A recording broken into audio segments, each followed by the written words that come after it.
After Bus Stop, I was offered cowboy roles and all sorts of other action heroes that you can imagine.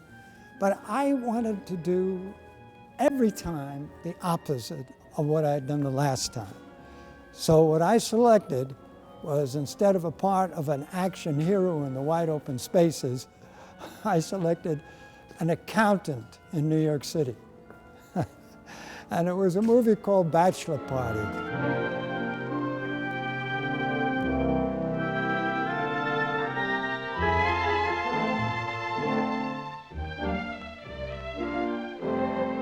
The interesting thing about Bachelor Party is, this is really reflective of what your audience is going through at the same time. It's post-war. People are trying to find their way in this new America, and the responsibility to become the man in the gray flannel suit, to join the rat race, to take on the responsibilities of a home in a suburb and a family, to try to get out of the city.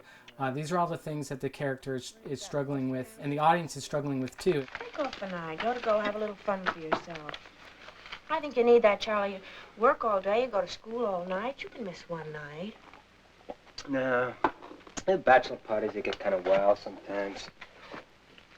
He is really convoluted between the business of going and achieving more by going to night school.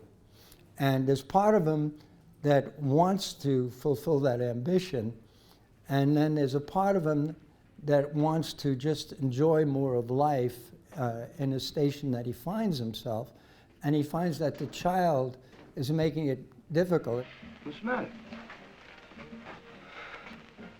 I'm gonna quit. What am I killing myself for? Quit what? Quit night school. Tonight's the first last I had in years. I can't remember when I had so much fun. Look what I'm missing. It's a film that doesn't really have the type of narrative plot that you're going to associate with forward movement, but that's exactly what the film has because of what Don Murray brings to it, and you're just really not sure if that character is going to make the decision that he makes until the pivotal moment. He's able to hold that tension and to elongate it for quite a long time. Would you like to hear one of my poems, ma'am? They're not very much, but they'll rack them apart, ma'am. You have a sense of humor, haven't you? In The Bachelor Party, you have an amazing ensemble of character actors that can all hold their own. And so somehow you have to have a lead that kind of break through what's really an ensemble picture. And Don Murray does that. He takes what could be a kind of a really mundane tale and charges the character with this fight or flight tension that just kind of propels the film. And just like a great jazz orchestra, say with a Charlie Parker, we had our soloists in Bachelor Party, and they were all splendid in their individual roles. For instance, E.G. Marshall and his scene where he laments the conclusion of his aspirations, which had been so high in his youth. I got a 19-year-old boy in college. He's gonna be a doctor if I have to die. I don't care. He's not gonna quit school! You hear me? I worked hard to put that kid in school. I don't care if I die.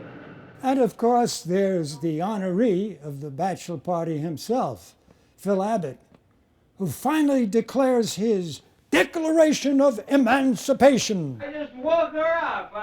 I called her, I said, I'm not gonna marry you. What I want to marry you for, I'm having a ball. I'm not gonna marry you. Oh, gee. He just called up his girl and broke his engagement. What, is that what he was yelling about? Come on, Arnold. Hey, help me get him up, will you, Eddie? Hey, Charlie, you don't think he did it because I was needling him, do you? No, I was only needling him. Then there's the part of the confirmed bachelor played by Jack Warden, who couldn't conceive of the idea of going home because he already read all the papers. Well, come on, now, we got that party, huh? Hey, come on. Cut it out, Eddie. Hey, look, you can meet that girl you picked up on 10th Street, remember? Come on. Lay off. Well, look, I'd like to see some women tonight. Do you mind? Well, I don't want to see any women. I happen to be one of those guys that think that married guys should stay away from other women. Stop fooling around with other women, that's going to be the end of my marriage. Come on. Quit poking me, Eddie. I warn you. You poke me again, I'm going to belt you one. What's the matter with you? Come on, fellas. Hey, look, don't get tough with me, Charlie. I don't want to see any other women tonight. All right, you want to go home? Go on home. You want to go home? But I'm tired of browsing from one bar to another. Go ahead, go on home. Sometimes the briefest spark shines the greatest light. And that was the case in Bachelor Party with Carolyn Jones, who played this eccentric femme fatale. It's the shortest performance ever to get an Oscar nomination. That's amazing. That's a great tribute to her and her own personality. Well, meanwhile, my landlord kept yelling some garbled Baudelaire and a little Huysman and a little Verlaine thrown in for good measure. I think he has a fetish for French decadence.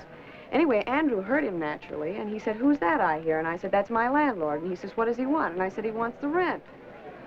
Well, at this point, I felt like chucking the whole thing and going back to Bessemer City and going to work in my father's hardware store. Just say you love me. What? Just say you love me. You don't have to mean it.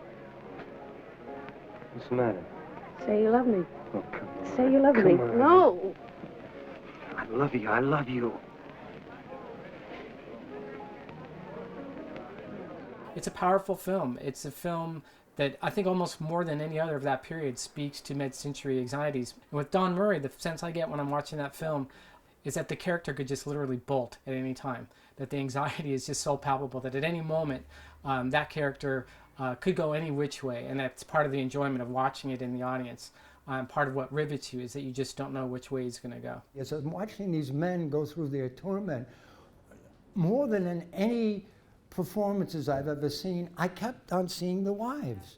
I think that these guys are tormented. What are their wives must feeling about?